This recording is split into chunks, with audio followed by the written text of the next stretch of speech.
এই রাজধানীর মহাখালী বাস টার্মিনালে সেখানে রয়েছেন সহকর্মী রিজওয়ান ফয়েজ। যুক্ত হচ্ছি তার সাথে।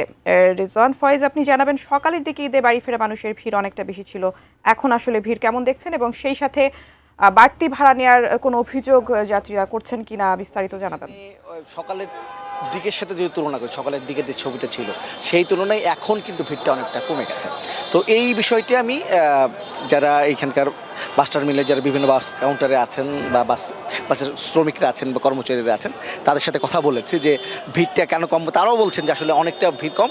তারা বলছেন যে আজকে যেটি হয়েছে, আজকে সেহরির পরে 4টা-5টার পর থেকে কিন্তু প্রচুর মানুষ এই মহাখালী বাস টার্মিনাল দিয়ে তাদের বাড়ির দিকে রওনা দিয়েছেন। তারা বলেছেন যে 5টা থেকে ভোর 4:30 থেকেই 9টা পর্যন্ত একটা প্রচণ্ড ভিড় ছিল এবং তখন এমনও গেছে কোনো কোনো কোম্পানি ঘন্টা 25টা থেকে 30টা গাড়ি ছাড়তে হয়েছে এবং তখন তারা প্রচুর ভিড় ছিল এবং বলছে যে খুব দ্রুত ভর্তি হয়ে যাচ্ছিল গাড়িগুলো। কিন্তু সেই 9টার পর থেকেই কিন্তু যাত্রীগুলো কমতে শুরু করে। তারা বলেছেন যে যারা যাবার বা এই ঈদের ছুটিতে বাড়িতে যাবেন তারা এরই গতকাল রাতের দিকেই অনেকটা মানুষ চলে গেছেন এবং আজকে সকালের দিকে একটা বড় অংশে বাড়ি চলে গেছেন অনেকটা ভিড় কমাতে বা রাস্তার যে হয় সেটি ঝামেলা কমাতে।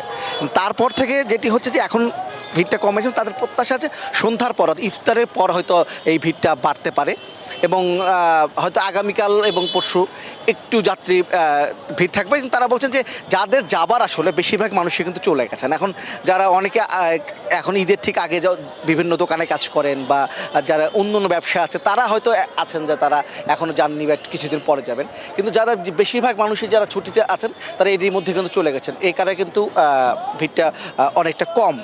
এক আর 2 নম্বর ভাড়া নিয়ে একটু ঝামেলা আছে। ভাড়া নিয়ে যেটি হচ্ছে যে অনেক আমি দেখতে পাচ্ছি ভাড়া নিয়ে যাত্রী এবং যারা বাস কাউন্টারের লোক আছেন তাদের একটু তর্কাতর্কি হচ্ছে। সেটি একটা ব্যাপারটা আছে যে বাস কাউন্টারে যারা আছেন তারা বলছিলেন যে এর আগে অর্থাৎ ঈদের আগে ছুটিতে তারা যে ভাড়াটা নিচ্ছিলেন তারা সরকার নির্ধারিত ভাড়ার কম ভাড়া নিচ্ছিলেন, কিন্তু ঈদের এই ছুটিতে তারা একটু সরকার নির্ধারিত ভাড়ার কাছাকাছি বা সেটি নিচ্ছেন। এই কারণে যাত্রীদের অনেকের কাছে মনে হচ্ছে যে ভাড়াটা বেশি নেওয়া হচ্ছে এই অবস্থা। তবে মোবাইল টিম কিন্তু আছে যার ভাড়া বেশি নেওয়া হচ্ছে কিনা এটি নিয়ে কিন্তু যার যেসব সংস্থার বিভিন্ন সংস্থার মোবাইল টিমগুলো কিন্তু কাজ করছে।